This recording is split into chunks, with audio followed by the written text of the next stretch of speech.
2022년 전국연합감리교회 신년 특세에 오신 여러분 모두를 축복합니다. 저는 알라바마의 프렛빌 한인교회를 섬기고 있는 홍성국 목사입니다. 2022년을 시작하며 미주 여러 교회 성도님들과 말씀을 나눌 수 있도록 기회를 주신 하나님께 감사드리며, 저는 부족하지만 이 시간 하나님의 능력의 말씀만 드러나기를 간절히 기도합니다. 오늘 우리에게 주신 하나님의 말씀은 창세기 5장 1절에서 3절 그리고 28절에서 32절입니다. 제가 본문을 읽겠습니다. 이것은 아담의 계보를 적은 책이니라. 하나님이 사람을 창조하실 때 하나님의 모양대로 지으시되 남자와 여자를 창조하셨고, 그들이 창조되던 날에 하나님이 그들에게 복을 주시고 그들의 이름을 사람이라 일컬으셨더라. 아담은 130세에 자기의 모양 곧 자기의 형상과 같은 아들을 낳아 이름을 셋이라 하였고, 이어서 28절입니다. 라멕은 182세에 아들을 낳고 이름을 노아라 하여 이르되, 여호와께서 땅을 저주하심으로 수고롭게 일하는 우리를 이 아들이 안위하리라 하였더라. 라멕은 노아를 낳은 후 595년을 지내며 자녀들을 낳았으며 그는 777세를 살고 죽었더라. 노아는 500세 된 후에 셈과 함과 야벳을 낳았더라. 아멘. 하나님의 말씀입니다. 우리는 새해를 시작할 때마다 나름 원대한 꿈을 가지고 새해 결심을 하게 되죠. 그런데 작심삼일이라는 말이 무색할 정도로 결심한 것들이 너무 쉽게 무너져 버리는 것들을 종종 경험하곤 하죠. 한 번은 어떤 분이 그러시더라고요. 유효기간이 3일밖에 되지 않는 결심이라면 4일째 다시 작심삼일하면 된다고요. 그러니까 신년 특세 넷째 날 오늘부터 다시 한번 시작해보는 겁니다. 그런데 다시 시작하자마자 오늘 묵상이 족보임을 알았을 때 사실 우리는 절망하고 말아요. 아담에서부터 노아까지 10대에 걸쳐서 몇 살에 첫 아들을 낳고 몇 살에 죽었는지 그런 것만 써놓고 별다른 내용이 언급되어 있지 않다는 거죠. 도대체 뭘 묵상해야 할까? 오늘 본문을 읽으면서 딱 두 가지 우리가 알 수 있는 사실이 있다면, 먼저 노아 이전 사람들은 꽤 오래 살았다는 것입니다. 그들의 평균 연령만 봐도 대충 900세가 넘습니다. 거의 영생 직전의 수준으로 그렇게 살았던 거예요. 그리고 또 한 가지는 앞장 4장에 나오는 가인의 후손들을 기록할 때에는 누가 누구를 낳고 누가 누구를 낳고 하는 방식으로 말씀이 적혀 있는데, 오늘 5장에는 그것과는 다르게 낳고 살고 죽었더라. 5장에 단 한 사람 에녹만 제외하고요. 에녹은 우리가 잘 알듯이 세상에서 하나님과 동행하며 살다가 죽음을 통과하지 않고 곧장 하나님 계신 곳으로 그렇게 간 사람입니다.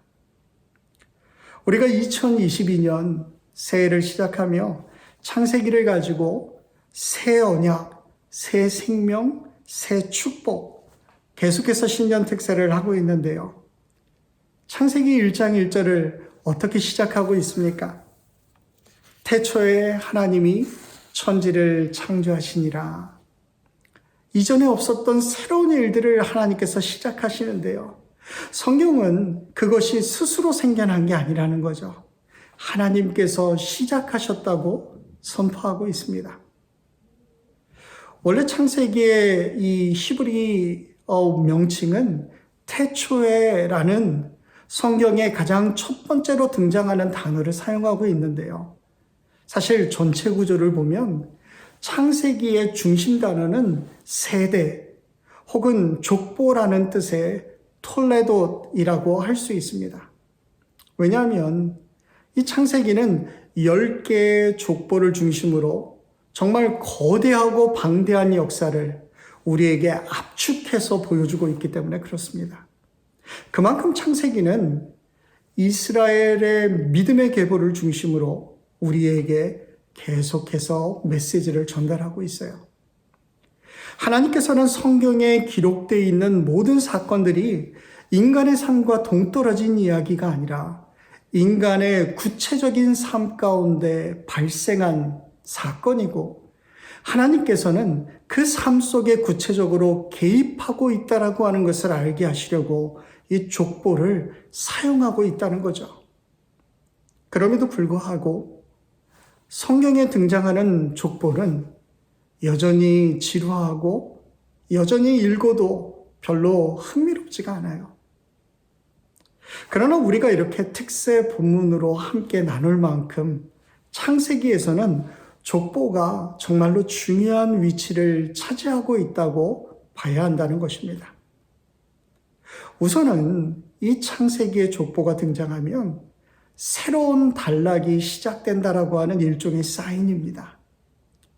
족보는 사건과 사건을 서로 연결해주는 그러한 고리와도 같아요. 일종의 새로운 전환이 여기에서 일어나게 되는 겁니다. 여기 창세기 5장의 족보는 아담에서부터 노아까지 기록하고 있습니다.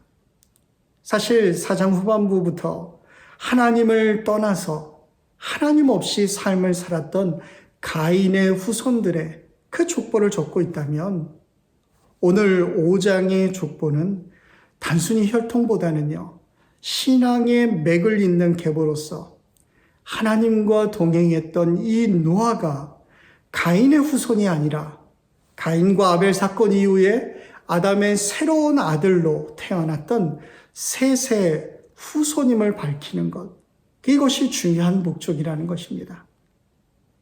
아벨이 가인의 손에 죽고 나서 하나님께서 아담에게 또 다른 아들을 주셨어요. 그가 바로 셋이라고 하는 인물이죠. 그런데 5장을 시작하면서 처음 하나님의 형상을 따라 사람을 창조했다라고 기술하는 것과는 달리 3절 말씀을 보세요. 아담은 130세에 자기의 모양, 곧 자기의 형상과 같은 아들을 낳았다. 그렇게 말합니다. 아담은 하나님의 형상이 아닌 자기 형상대로 아들 셋을 낳았다고 대조시키면서 눈에 띄고 있는 것입니다. 사실 이 표현에는 엄청난 차이가 있어요. 1절과 2절을 보면 하나님께서 하나님의 모양대로 사람을 창조하셨을 때에는 하나님이요 그들에게 복을 주십니다. 그리고 그들의 이름을 사람이라고 부르셨어요.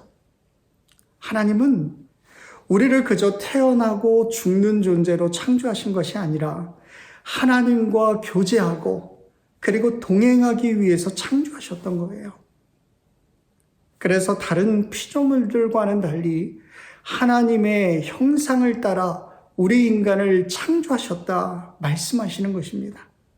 그런데요, 아담을 비롯한 수많은 인생들이 하나님의 뜻을 저버리고 제멋대로 행하면서 하나님이랑 교제했던 게 아니라 하나님의 대적자로 하나님의 방해꾼으로 전락해버리고 만 것입니다. 그러니까 아담이 아들 셋을 낳았을 때 그는 더 이상 타락하기 전에 영광스러운 하나님의 형상이 아니었다는 거죠. 아담이 범죄했을 때 그 후손들은 더 이상 하나님의 영광스러운 형상으로 태어날 수 없게 되었습니다. 하나님의 은혜가 떠난 그의 후손들은 단지 죄 가운데 잉태되고 죄 가운데 출생할 뿐입니다. 사도 바울은 로마서 3장 23절에서 이렇게 말해요. 모든 사람이 죄를 범하였음에 하나님의 영광에 이르지 못하였더니, 또한 로마서 6장 23절은 이를 충격적으로 선언합니다. 죄의 삭은 사망이다. 그렇습니다. 이 죄의 문제는 저와 여러분 모두가 공통적으로 직면하고 있는 문제예요. 우리는 하나님의 명령에 순종하지 않은 것을 선택함으로써 하나님의 영광을 무시해버리고 더 이상 하나님의 형상이 아닌 사람의 형상으로 살게 된 겁니다. 인간의 원죄는 하나님과 인간과의 관계가 끊어짐으로써 인해서 생겨나게 된 거예요. 아담 이후에 하나님의 은혜가 떠난 그의 후손들은 그저 죄 가운데 잉태되고 죄 가운데 태어나고 죽게 되는 거예요. 그런데 우리들이 다시 하나님의 형상을 회복할 수도 없고요. 하나님께 다가갈 수도 없는 바로 그때에 하나님이 일하시기 시작한 것입니다. 존 웨슬리가 이야기하는 하나님의 선제적인 은총, prevenient grace가 타락한 인간에게 바로 구원의 길을 열어주신 거예요. 그러니까 5장의 의미는 바로 하나님께 반항하고 불순종하는 사람들이 이 아담의 후손들인데, 특별히 여기 족보에 기록되어 있는 10명의 사람들을 통해서 하나님은 특별한 은혜를 허락하시고 인류의 구원을 완성해 가는데 귀하게 쓰임받게 하셨다는 것입니다. 그들에게 무슨 탁월한 능력이 있어서, 탁월한 조건이 있어서 하나님이 택하신 것이 아니었어요. 그들은 모두 여전히 수습이 불가능했던 가인과 같은 사람들이었습니다. 그렇지만 하나님은 여전히 맨 처음 인간을 창조하실 때 계획하셨던 것처럼 내가 너와 함께하기 원한다. 내가 너와 교제하기 원한다. 이 메시지를 계속해서 들려주기를 원하셨기 때문에 여기 5장에 새로운 족보를 적어 내려가고 있는 것입니다.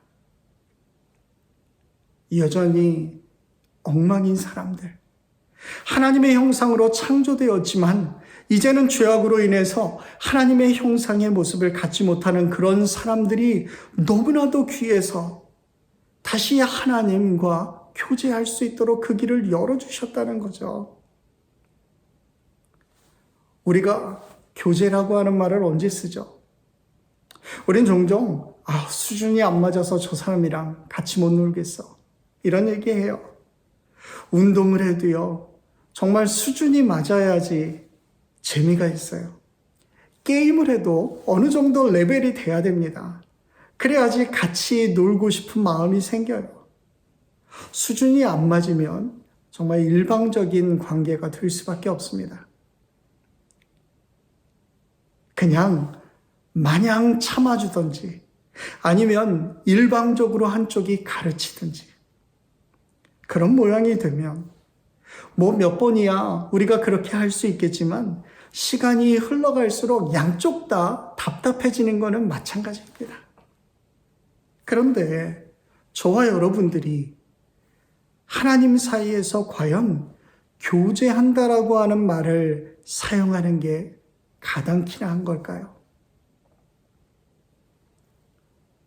그러나 족보를 통해서 우리가 볼 수 있는 건 우리가 분발하고 노력해서 의인다운 그러한 인격과 삶을 살고 있기 때문에 의인으로서 인정해 주시는 것이 아니라 여전히 죄 가운데 허덕거리고 살고 있음에도 불구하고 우리와 다시 교제하기를 원하시고 그래서 만나주시고 이끌어주시고 심지어는 우리가 외면할 때도 그 외면을 마다하지 않고 오랫동안 기다려주시는 바로 그 은혜를 허락해 주신 것입니다.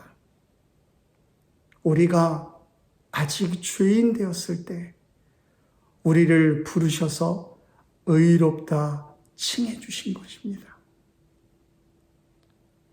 인간과 교제하기 원하는 그 하나님의 마음은 여기 5장에서 노아에게까지 이어집니다.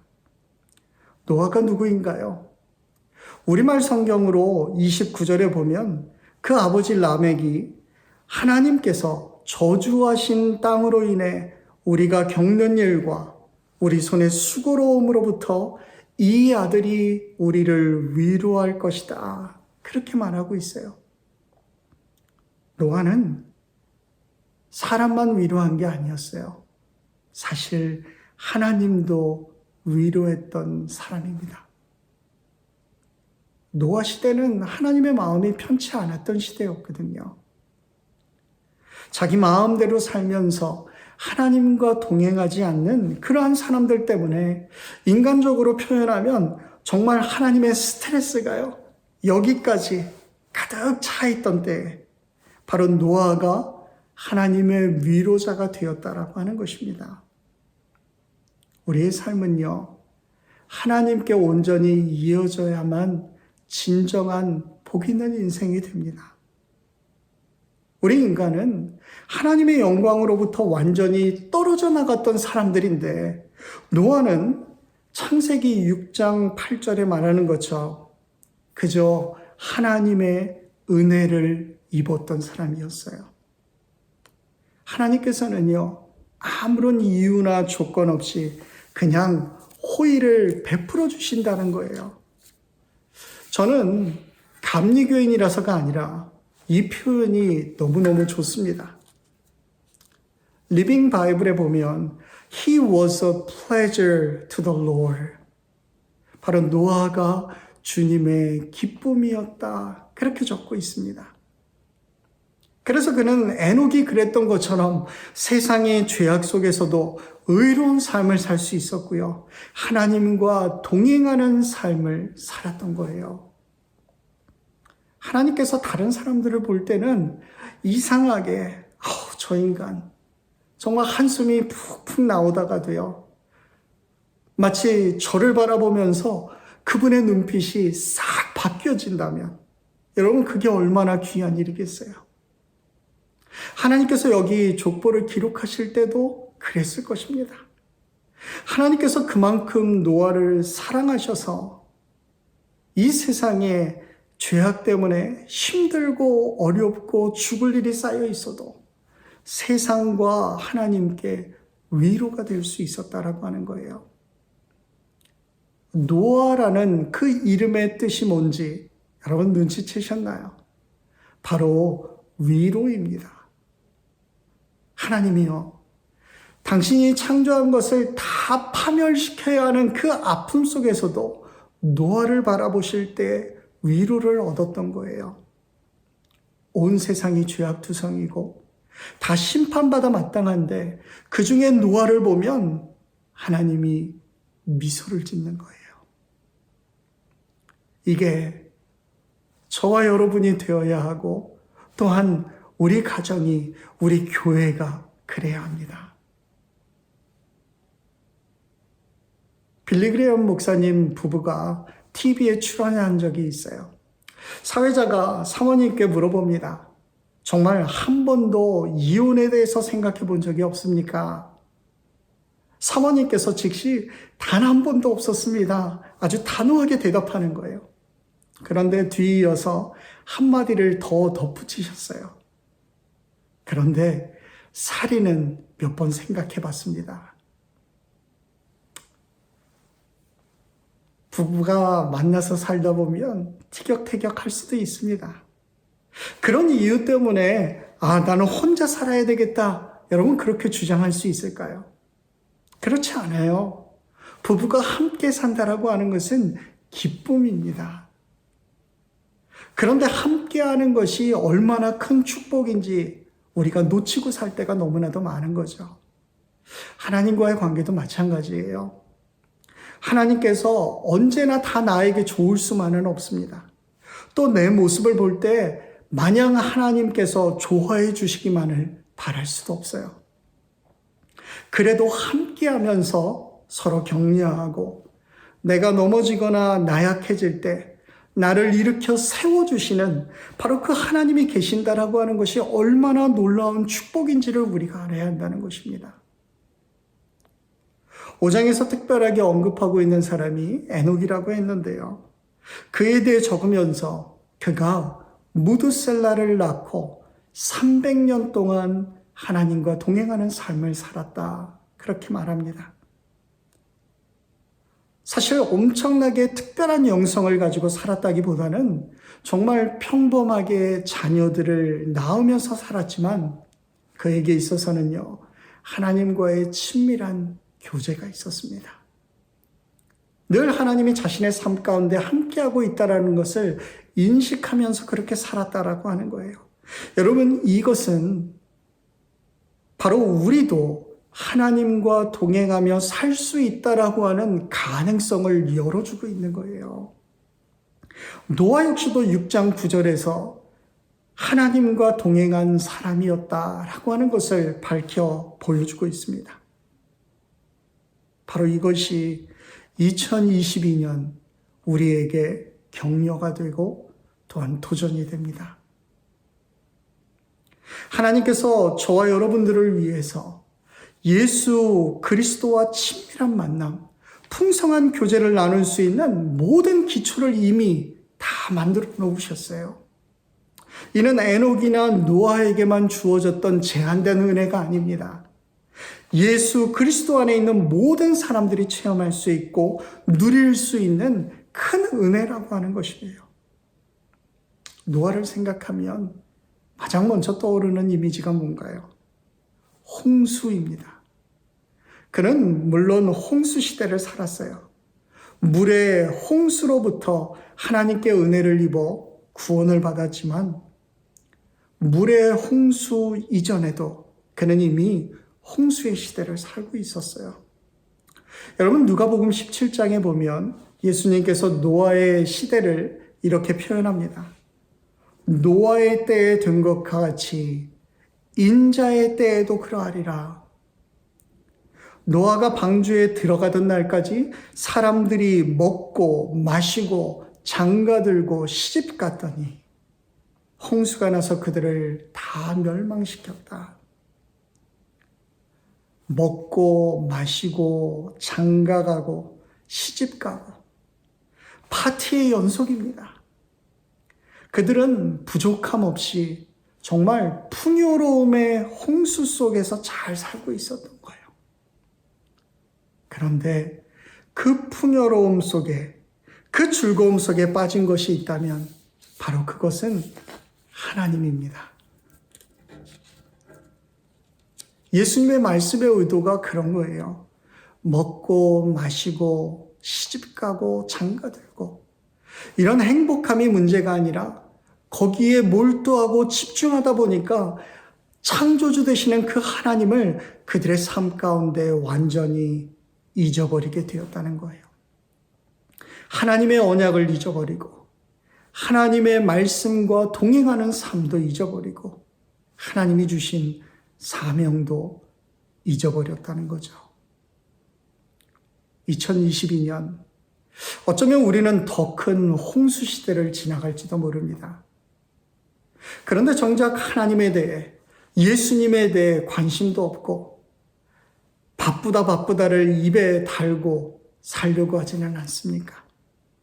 과연 그 바쁨 속에 하나님을 향한 열정이, 하나님을 향한 우리의 시간들임이, 하나님을 향한 그 물질이 얼마나 있을까요?